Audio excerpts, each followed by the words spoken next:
con Eduardo Josami. Gracias, Eduardo, por venir, ¿eh? No, gracias por la invitación, como siempre. La primera lectura que haces de esta marcha de apoyo al gobierno nacional. Bueno, lo primero que quiero decir es mi solidaridad con los trabajadores de prensa agredidos, que además de ser un hecho francamente repudiable, es también una muestra de lo que fue en general esta marcha, porque el clima de agresión, de odio, tal vez sería un poco fuerte, pero eso es lo que me parece que se transmitía. Bueno, estuvo hasta asignado también en la propaganda, porque había como cierta desesperación en ese llamado a defender la República, ¿no? Y lo más grave que había que salvar a la República ¿de quién? De la democracia. Tal vez porque en realidad lo que les preocupaba era que el gobierno nacional había perdido una elección. Entonces, el sector que se atribuye su condición de republicanos, excluyendo a todos los demás, que es podemos identificar con el macrismo, nos ha explicado que la república y la democracia tienen que ver con la alternancia en el poder. Entonces, toda fuerza política que se presenta a elecciones sabe que puede ganar o perder y de ninguna manera puede considerarse que el solo hecho de perder la elección afecta a la República.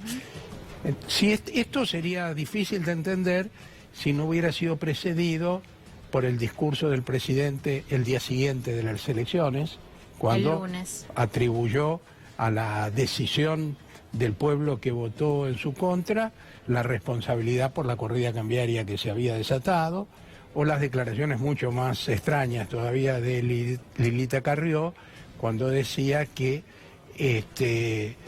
habían sido víctimas de una maniobra del narcotráfico y de otros sectores que no explicaba bien quiénes eran, porque lo único que no se podía aceptar es que habían sido derrotados en una contienda francamente democrática. Además, las acusaciones de fraude son ridículas cuando se acusa a la oposición de un fraude donde el gobierno tenía naturalmente todos los controles.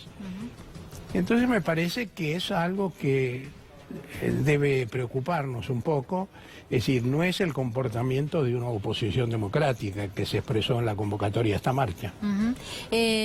En ese mensaje que da el presidente de la Nación en el balcón, de espaldas, ¿no?, a la gente, porque en realidad lo hace para las redes, se estaba transmitiendo en vivo, el presidente dice no solo que quiere abrazar a la gente en ese momento, conmocionado y emocionado por la gente en la plaza, sino que asegura que escuchó a la gente, que escuchó el mensaje de las urnas.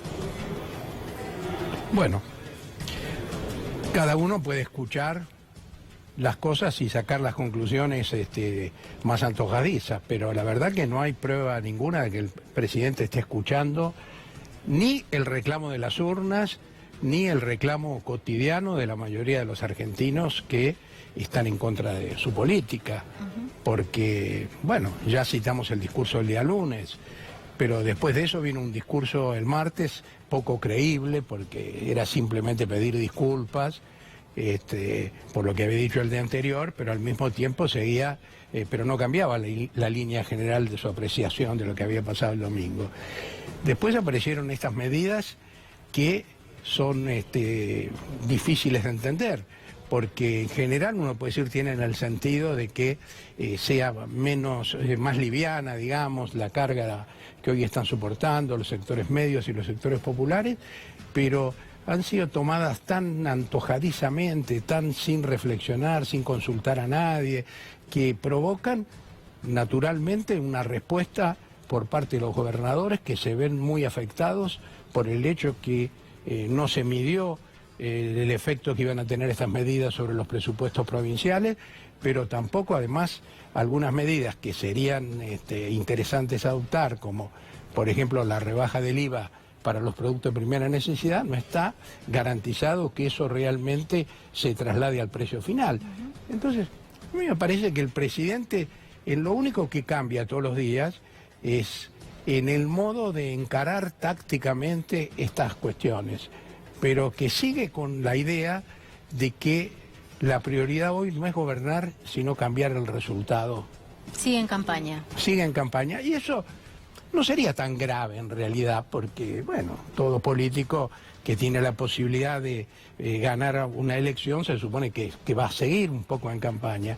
Pero lo grave es que como es tan difícil imaginar que pueda revertirse ese resultado, bueno, eso le da a la campaña de Cambiemos, o de Juntos por el Cambio, como se llama ahora, un carácter desesperado, agresivo, como la búsqueda de un milagro. Sí, ¿no? La sensación es que son como espasmos, ¿no? Que es espasmódico, porque primero vimos esa reacción genuina para muchos del presidente de la Nación del lunes 13, ¿no?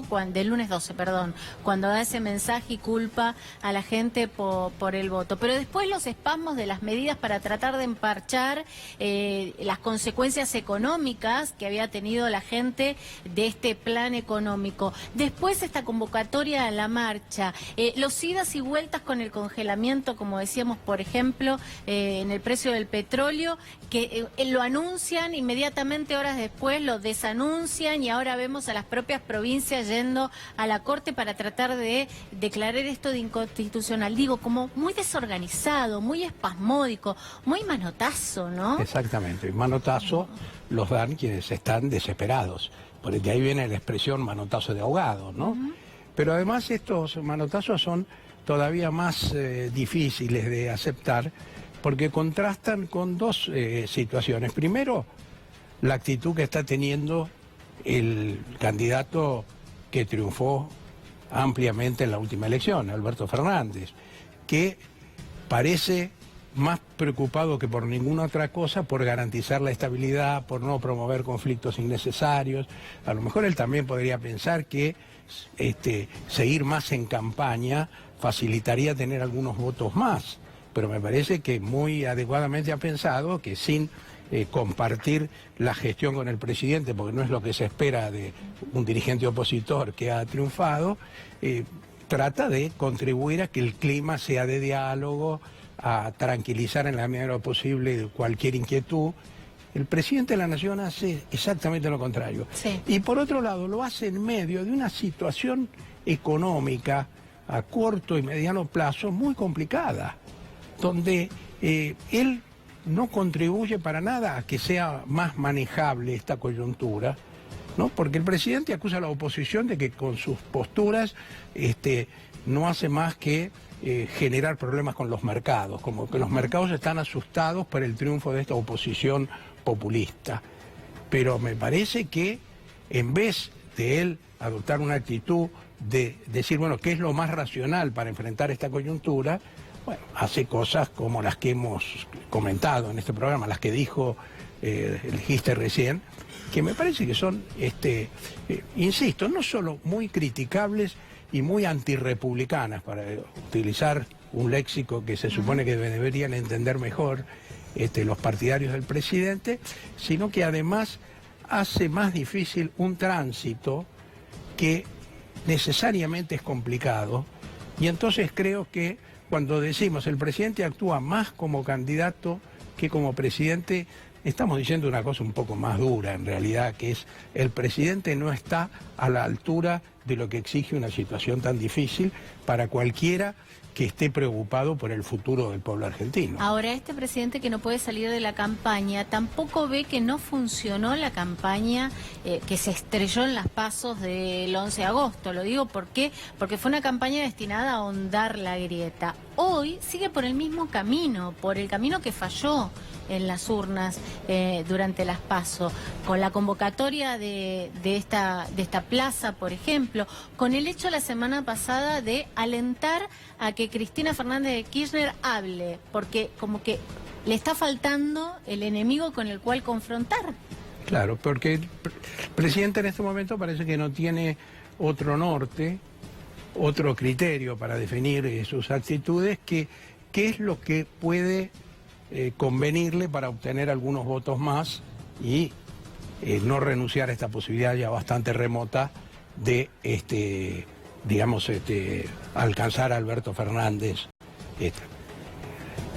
Se publicó este fin de semana en un matutino un artículo acerca de las cosas que deberían pasar para que Macri pudiera ganar la elección presidencial.